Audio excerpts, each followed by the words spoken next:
हरियाणा के नतीजों पर सीएम नायब सिंह सैनी का बयान। कहा, हरियाणा में बीजेपी की जीत का पीएम मोदी को श्रेय, जनता का जताया आभार।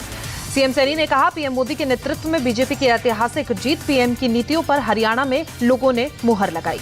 गढ़ी सांपला किलोई से कांग्रेस उम्मीदवार भूपेंद्र सिंह हुड्डा की जीत। 71,465 वोटों से जीता चुनाव नतीजों को लेकर बीजेपी अध्यक्ष जेपी नड्डा ने सीएम सैनी से बात की, जीत की बधाई दी। हरियाणा के रुझानों पर कांग्रेस ने सवाल उठाए। जयराम रमेश बोले, चुनाव आयोग जानबूझकर वेबसाइट पर धीरे धीरे रुझान शेयर कर रही है। क्या बीजेपी प्रशासन पर दबाव बना रही है? जयराम रमेश के ट्वीट पर सुधांशु त्रिवेदी का पलटवार। कहा, अगर जयराम रमेश चुनाव आयोग पर उंगली उठाने लगे हैं तो हमें समझ लेना चाहिए कि उन्होंने अपनी हार स्वीकार कर ली है। चुनाव नतीजों को लेकर कांग्रेस पर भड़का शिवसेना उद्धव गुट। प्रियंका चतुर्वेदी बोली, सीधी लड़ाई में कांग्रेस कमजोर। बीजेपी ने अच्छा प्रचार किया, कांग्रेस को रणनीति बदलने की जरूरत। कैथल से कांग्रेस प्रत्याशी आदित्य सुरजेवाला जीते। बीजेपी के लीलाराम को 9,000 से ज्यादा वोटों से हराया। जुलाना से कांग्रेस के विनेश फोगाट जीती। बीजेपी के योगेश कुमार को 6,000 से ज्यादा वोटों से हराया। नूह से कांग्रेस प्रत्याशी आफ्ताब अहमद 46,963 वोटों से जीते। पेहवा से भी कांग्रेस के मनदीप चड्डा जीते। जींद से बीजेपी के कृष्णलाल मिड्डा 15,860 वोटों से जीते। खरखोदा सीट से भी बीजेपी के पवन खरखोदा की जीत। गढ़ी सांपला किलोई सीट से पूर्व मुख्यमंत्री भूपेंद्र सिंह हुड्डा जीते। बीजेपी की मंजू हुड्डा को 70,626 वोटों से शिकस्त दी। थानेसर में कांग्रेस के अशोक कुमार अरोड़ा जीते। शाहबाद से भी कांग्रेस के रामकरण 6,441 वोटों से जीते। हरियाणा के पानीपत शहरी सीट से जीते बीजेपी प्रत्याशी प्रमोद विज कांग्रेस के वरिंदर शाह को हराए। हरियाणा पर बोले शिवराज सिंह चौहान, पीएम ने जो काम किया है उसका असर हरियाणा में साफ दिख रहा है। जनता जानती है कि काम कौन करता है और नाटक कौन करता है।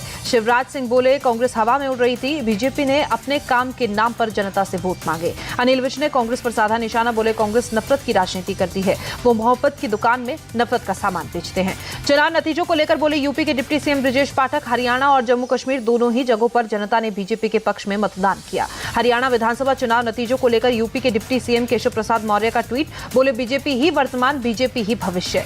कांग्रेस को इशारों में केजरीवाल की नसीहत। बोले, इस चुनाव की सबसे बड़ी सीख अति आत्मविश्वास में नहीं रहना चाहिए। हर चुनाव, हर सीट मुश्किल होती है। दिल्ली सरकार में मंत्री गोपाल राय ने भी हरियाणा रिजल्ट को लेकर कांग्रेस पर बड़ा बयान दिया। कहा, कांग्रेस से गठबंधन नहीं होने का करेंगे विश्लेषण। हरियाणा विधानसभा चुनाव नतीजों पर गिरिराज सिंह ने कहा, राहुल को हरियाणा की जनता ने औकात बताई, एक मोदी सब पर भारी। राहुल गांधी पर हमलावर हुए केंद्रीय मंत्री गिरिराज सिंह। बोले, राहुल गांधी में बात करने का सेंस नहीं। गिरिराज सिंह ने राहुल गांधी को जोकर बताया। बोले, राहुल गांधी खुद को युवराज समझते हैं। जम्मू कश्मीर विधानसभा चुनाव को लेकर भी राहुल पर गिरिराज का हमला। बोले, राहुल गांधी को कश्मीर में भी पटकनी मिली है, कांग्रेस की काट की हांडी बार बार नहीं चलेगी। जम्मू कश्मीर में खुला आम आदमी पार्टी का खाता। टोडा से आप के महराज मलिक ने बीजेपी के गजय सिंह राणा को 4,770 वोटों से हराया।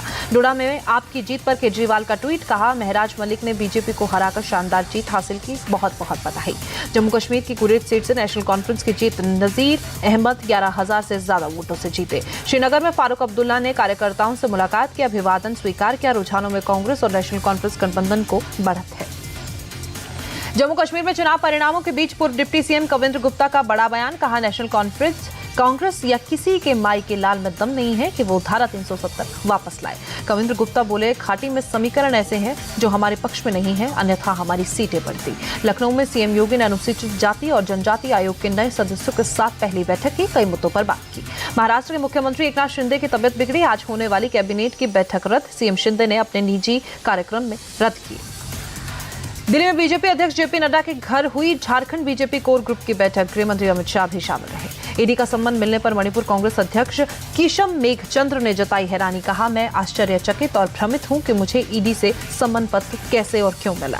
7 अक्टूबर को मेघचंद्र को ईडी के समक्ष होना था पेश। मनी लॉन्ड्रिंग के मामले में ईडी ने भेजा था सम्मन। मालदीव के राष्ट्रपति मोहम्मद मुइज़ो आगरा पहुंचे। पत्नी संग ताजमहल का दीदार किया।